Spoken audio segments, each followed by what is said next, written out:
the manager of I'm the manager of financial wellness here at AFBS, and I obviously work with Susan. Part of my role here at AFBS is to help members with questions regarding investments and finances. So, as many of you may know, you aren't permitted to keep a registered retirement savings plan account, or RSP, past the year in which you turn 71. For most, the next step would be to convert your RSP to a registered retirement income fund, or RRIF. However, some of you may choose to start a RRIF earlier. To help you prepare for the next steps, today's presentation will give you a brief overview of what a RRIF is, how it works with AFBS, and then we'll discuss 5 things you should know about the RRIF. After the presentation, there'll be some time to take some questions. So what is a RRIF? Similar to an RSP, a RRIF is an investment account registered with the Government of Canada. Whereas an RSP is an account that allows you to save for retirement with favorable tax treatment, the RRIF is designed to draw down your retirement savings and provide an income throughout. There is a minimum amount set by the government that you must be paid out each year. The minimum requirement begins the year after you register. If you take a look at the table on the screen, you'll see that the percentage that must be withdrawn, which starts at 5.28% the year you turn 71 and increases each year. When you move to RRIF, your retirement savings will be invested and earnings will continue to accumulate tax-free. However, any redeemed amounts would be considered taxable income. At AFBS, we administer a flexible RRIF program. When you open your account, you will choose the interval for your payments. This could be monthly, quarterly, semi-annual, or annual. You'll also decide between receiving only the annual minimum payment or a specific amount. Payments will be made by direct deposit at the end of each month. You'll be able to adjust your payment schedule as needed or request additional lump sum payments as required.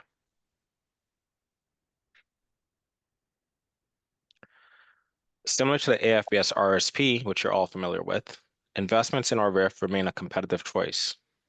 You have access to materially identical funds that you had with the RSP. As you can see from the image on the screen, the RRIF Balance Fund is very close to the RSP General Fund. You can find fund allocations for the Fixed Income Fund online at www.afbs.ca. The point is you'll still get great returns and the management fees will remain low at less than half of 1%.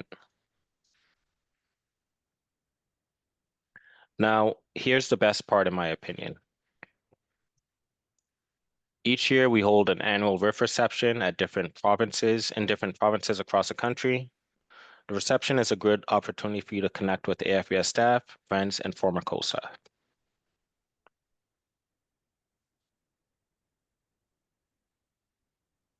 Okay, so now that we have that out of the way, let's get on to the 5 things we think you should know about the RRIF.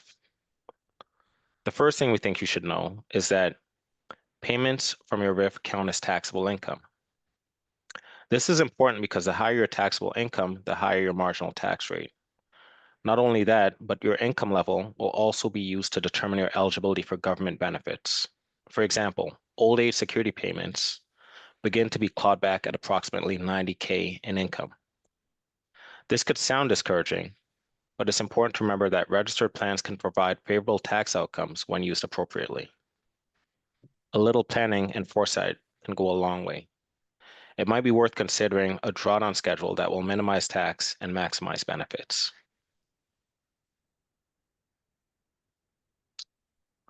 Number 2, there's a deemed disposition on death. If your spouse is named as successor annuitant or beneficiary, or named through the will, your spouse can elect to keep the tax-deferred status of the RRIF. This will avoid immediate deemed disposition. Some dependents may also be eligible to do this if they meet specific eligibility criteria. A deemed disposition essentially means that the CRA will treat your RRIF as though you withdrew the entire balance the moment before you passed away. The entire amount will be added as income on your final tax return. Like the first point, this could impact the way you decide to draw down your RRIF. In this case, to minimize tax on the estate. If you're a member residing in Quebec, you would not be able to name a beneficiary or successor annuitant, and instead a beneficiary must be named through your will. Point number 3. Starting at age 65, you become eligible to claim the pension income tax credit. You can claim a 15% tax credit for the first $2,000 of pension or RRIF income you receive each year. This does not include CPP or OAS payments. Some members decide to open a RRIF with a partial balance transfer before age 71, only to take advantage of the tax credit. They withdraw only $2,000 a year. You can even redeposit your payments into a tax-free savings account if you have the contribution room and would like to continue investing. Point number 4, you can elect to use your spouse's age to calculate the RRIF payments. Age is a factor in determining the minimum amount that you must withdraw from your RRIF each year. The higher your age, the higher the percentage of your RRIF balance that must be taken out. If you have a younger spouse, you'll want to consider using their age to calculate the minimum payments. You'll have a single opportunity to make the selection when opening the account, and you're not able to change it. Having a lower minimum allows for more flexibility in determining your payments, since there's no limit on the maximum amount that you can withdraw. However, keep in mind that the withholding tax would apply to payments in excess of the minimum. Think of withholding tax as a deposit towards your tax bill that is calculated when you file your tax return. So an example of this is that if you were age 71 on January 1st of this year, and you had a RRIF of 200,000, and you had a spouse that was 60 years old, if you were to use your own minimum, or your own age to calculate the minimum in this scenario, your minimum payment would be calculated as 10,500. But if you were to use your spouse's age, the minimum would be lower at 6,666. So it makes a difference. And on to our final point, you can open an AFBS RRSP or RRIF account for your spouse. Although our plans are closed to the public, spouses of AFBS members can open their own RRSP or RRIF plans. In the case of the RRIF, your spouse can have a RRIF they hold with another financial institution transferred into AFBS. Spouses of members still benefit from the same low management fee. You can also open a spousal account. If you're past the age of eligibility for an RRSP, but your younger spouse is not, and you have RRSP contribution room remaining, the spousal account will allow you to make contributions to your spouse's RRSP account. However, you'll receive the tax deduction. This option might be useful to riders or performers that are over the age of 71 but continue to work and have a high income. Spousal RRSPs and RRIFs are a good way to income split. So there you have it. Those are the 5 things that I think you should know about the RRIF plan. Now I'd like to take a minute to go through an illustration that speaks to some of the concepts covered.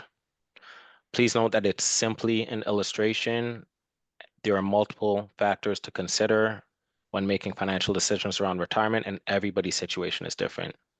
This may not apply to you. This example will follow John, a longtime AFBS member, fictional. He's a writer and performer, and John wants to give $20,000 to his niece out of his retirement savings. He also doesn't want to give away too much in tax. So let's take a look at John and who he is. Okay, so John is 65 years old. He's single and he lives in Ontario. His current income is $20,000 a year, and he's taking CPP and OAS. He currently has $300,000 in his RRSP and plans to convert it to a RRIF at age 71. Beginning at age 72, he will take only $40,000 a year from his RRIF. Okay, so now we're going to look at John's options in terms of gifting his niece $20,000. So option 1 John can write Sarah into his will to inherit $20,000, which is what a lot of people would do under this situation. If he were to do this, he would have to pay up to $11,000 in tax on his final tax return. Option 2, John can withdraw $20,000 from his RRIF at age 72. And if you'll recall, that's when John also plans to start taking money out of his RRIF at $40,000 a year. If he were to pursue this option, he would pay $6,000 in tax. So a little bit less, a better option. Option number 3, John can withdraw $20,000 from his RRSP now. And since his income is lower, it would only cost him $4,000 in tax. So obviously this looks like the best option. But remember, we talked about something else when we discussed the 5 things you should know about the RRIF. We talked about the pension income tax credit. So we have a 4th option. John can take advantage of this tax credit. What you do is you transfer $20,000 from his RSP to his RRIF now and withdraw that in equal parts over the next 7 years, basically accumulate it to then gift it to his niece. If John were to do this, the tax bill would only be $1,900. So I hope this illustration really just brings home the point that a little bit of preparation and thinking about how you want to withdraw your money could save you in the long run in terms of taxes and maybe even benefits. If you'd like to open a RRIF account at AFBS, you can find the application form on our website, www.afbs.ca. You'll need to select Savings and Investments and download Form 36. The completed form needs to be returned to us along with a copy of a voided check. We do our best to contact members in the year of maturity, age 71, to remind them that it's the last opportunity to do this. But if we're not able to contact members and there's no RRIF account already set up, we would have to make a withdrawal of the account, and this could come with unwanted tax consequences. So it's important to keep your contact information with us up to date. I know the thought of planning for retirement can be intimidating, but AFBS is here to help. If you feel that you need some extra assistance, don't hesitate to reach out to us. Although we don't offer financial advice, we can explore other ways to steer you in the right direction. We can also discuss whether or not other professional services would be beneficial in your circumstance. And a final disclaimer that if you're a non-resident, some of these points may not apply to you, but depending on how you file your tax return, RRIF accounts can also be set up for non-residents, but it's important to take into consideration different tax treaties and how taxes apply in your jurisdiction. So that basically does it for the presentation. Thank you for sitting through it. I'd like to say that we'd like to stay connected with you. So if you are on any of these platforms, you can connect with us on Instagram at AFBS Canada, Facebook, our handle is AFBS, and X, or formerly Twitter, is also AFBS Canada.